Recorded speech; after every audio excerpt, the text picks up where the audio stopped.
Craziest conspiracy theories in football history. The funny thing about conspiracies is that you can spin a narrative and stretch it as much as you want, but it will never seem very logical.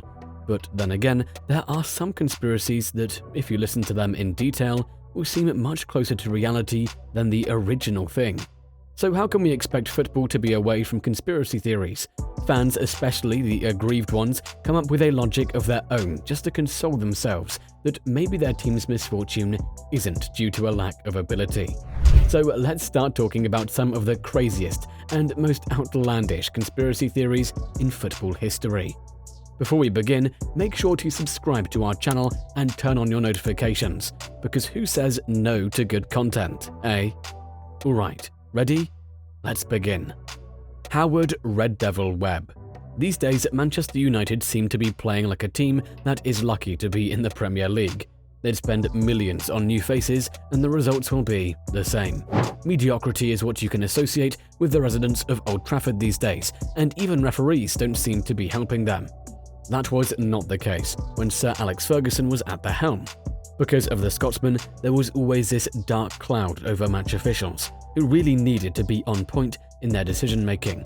In fact, there were many times when decisions went United's way, even though they weren't really the fairest of them all. One referee in particular always happened to be at the centre of the storm, because a lot of his decisions did seem to favour Manchester United.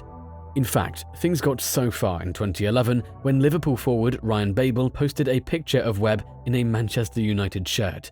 That earned the Dutchman a £10,000 fine and eventually forced a former referee to write his own autobiography, where he said that he never shared a bed with Sir Alex, never had a statue outside Old Trafford, didn't name his kids Cristiano, Wayne or Rio, and did not have a Red Devil tattoo plastered all over his left butt cheeks. Webb is a United supporter, but not the one everyone hates. He's a lifelong Rotherham United fan. If you found this conspiracy theory crazy, hold on just a bit longer because we have some really sensational claims lined up for you. Tottenham food poisoning. Yes, you heard that right. There was a time when Tottenham players suffered a serious bout of food poisoning ahead of a showdown with bitter rivals West Ham in the final game of the 2005-2006 campaign. The Gunners had always gotten the better of their North London rivals since 1995. So the 2006 fixture was the one rare chance Spurs had to get one over their bitter rivals. Unfortunately, the result was already a foregone conclusion before a ball was kicked, because a lot of Tottenham players fell sick after eating something from the team hotel. Spurs lost the game to the Hammers, and it is being said that the head chef at the hotel was a die-hard Arsenal fan and intentionally messed up with the meals to give his beloved Gunners the edge. Water poisoning. We have another case of food-related poisoning for you, but this one happened way back during the 1990 World Cup. Allegedly, Argentine physio Miguel de Lorenzo gave bad water to Brazil defender Branco during a group game between the two South American rivals.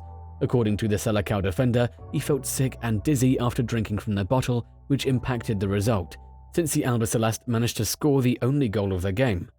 Well, to this day, it has not been proven, so maybe it wasn't the water and was just bad defending in general. Just do it, Ronaldo. Guys, if you remember one of our previous videos where we talked about the legend of Ronaldo Nazario, you'd definitely know a little about what the legendary striker went through ahead of the 1998 World Cup final against France. Ronaldo was extremely sick the night before the final and was forced to go to hospital. In fact, his condition was so bad that he was unlikely to start the game. Edmundo was named as his replacement, but just a few minutes before the final, he was drafted in the starting 11.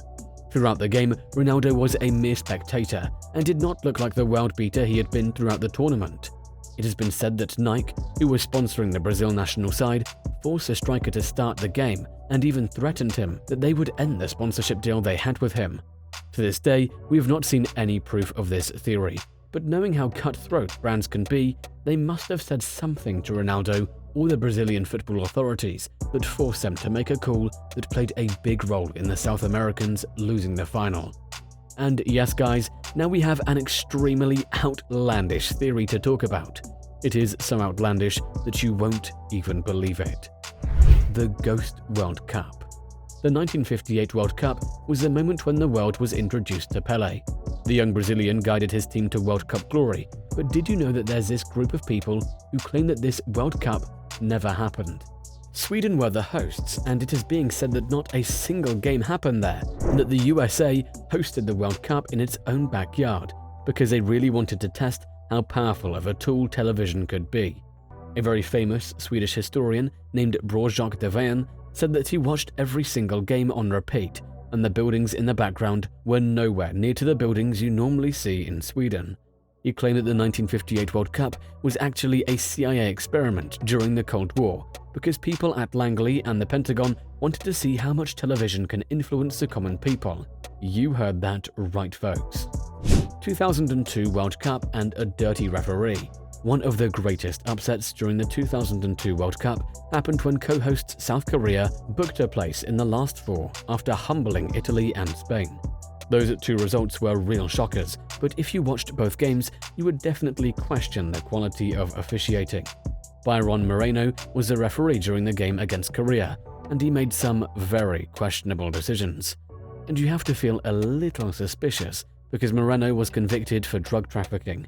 To this day, however, the Ecuadorian referee says that the game between Italy and South Korea was the best performance of his career.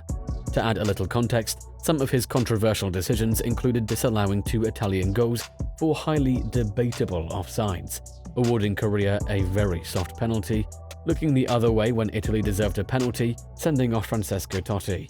According to Moreno, the only wrong call he made was not to send off a Korean player for a nasty challenge on Gianluca Zambrotta. Talk about confidence. UEFA Lona. Okay, so this one might put off some of you, especially if you feel that Barcelona is God's gift to the world and that the Blaugrana are as saintly as a nun in a gentleman's club. So this theory, which everyone casually calls UEFA Lona, is that Barcelona have some sort of deal with UEFA. Thereby, they always seem to get all the good decisions going their way in European competitions. Referee bias has been very much around when it comes to Barcelona. A few years ago, Chelsea striker Didier Drogba was on the receiving end of this issue, while in recent years, PSG have also been on the receiving end.